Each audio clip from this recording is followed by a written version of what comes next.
Good evening. It's Facebook Love number 236.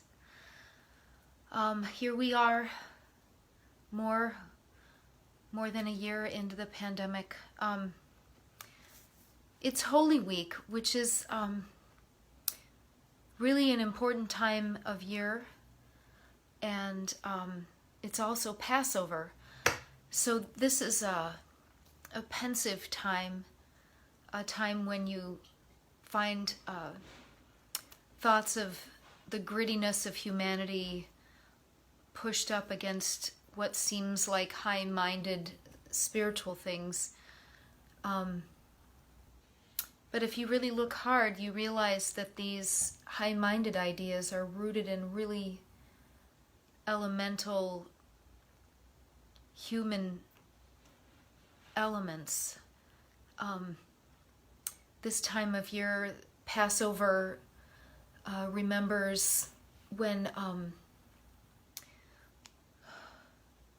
Jewish people were spared a terrible fate, and others suffered a terrible fate.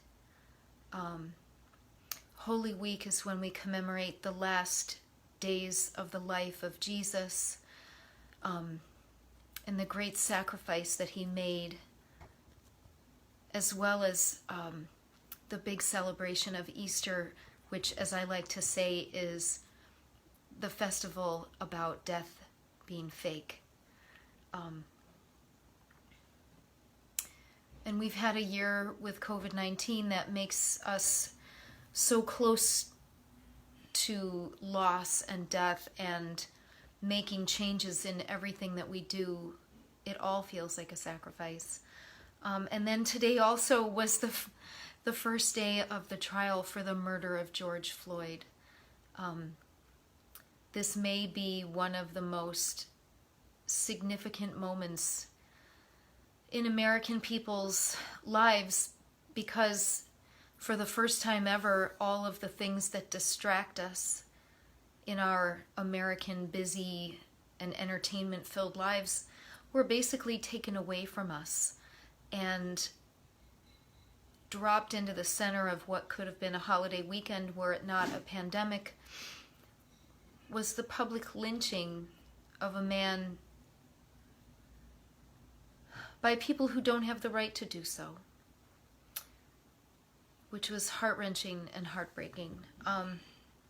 So I found two poems, one that made me think about the symbolism of things, and then another which I wrote the week of George Floyd's death, because I found myself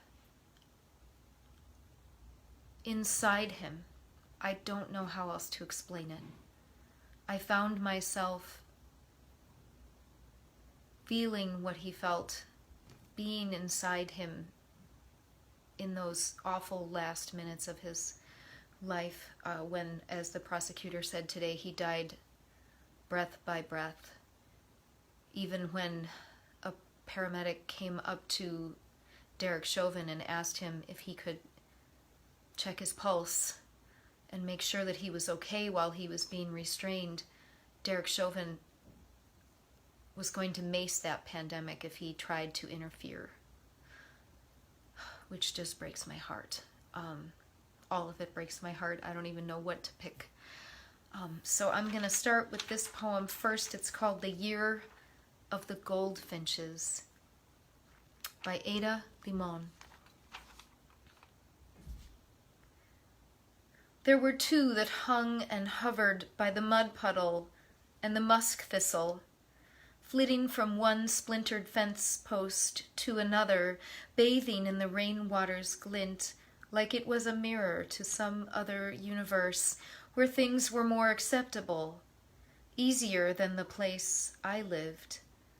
I'd watch for them, the bright peacocking male, the low-watt female, on each morning walk, days spent digging for some sort of elusive answer to the question my curving figure made. Later, I learned that they were a symbol of resurrection, a course they were. My two yellow-winged twins, feasting on thorns and liking it. The Year of the Goldfinches by Limon.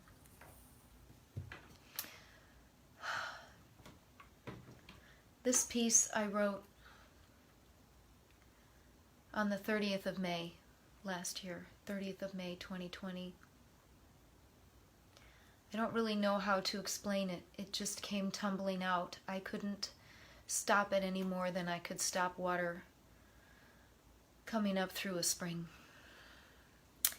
So, this poem is for George Floyd and for all those who have suffered death at the hands of those that had no right to take their lives.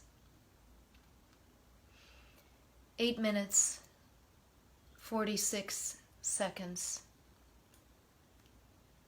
I can't breathe, the in, then the out, God gave to me, to Adam, the manatee and the butterfly.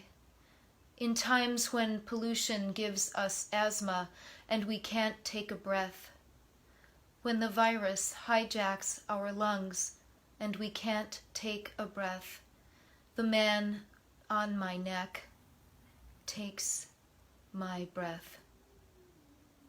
He can't hear me. My name is George, remember? He can't hear me. My children love me. He can't hear me. I belong to Jesus. I am more than a bug trapped in a lampshade.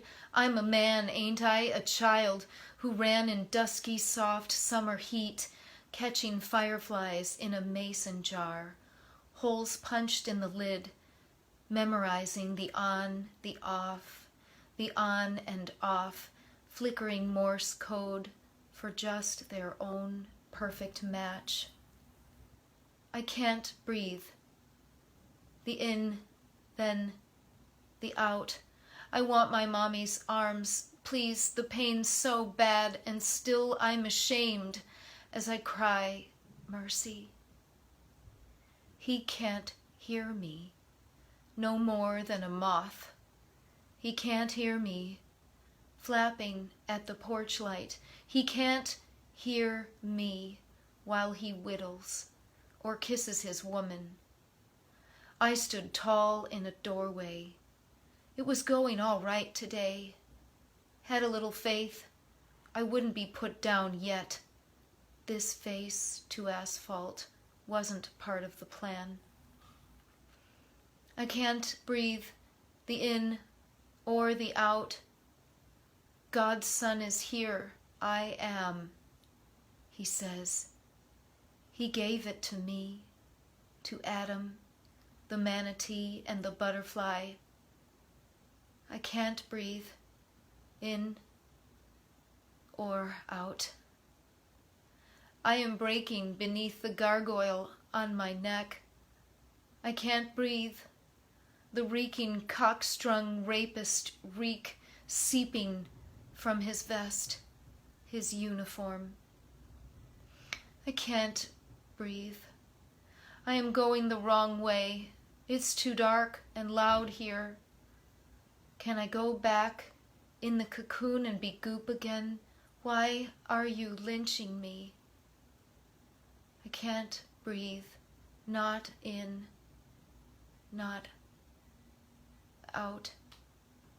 Adam is with God on the Sistine ceiling. I'm on the pavement, and Jesus lies in the gritty, fuel-stinking filth, reaching his merciful hand to mine. I can't breathe. Oh God, please. Oh God, please, take me to my mama. 8 minutes, 46 seconds. This is Facebook Love. I'll see you again.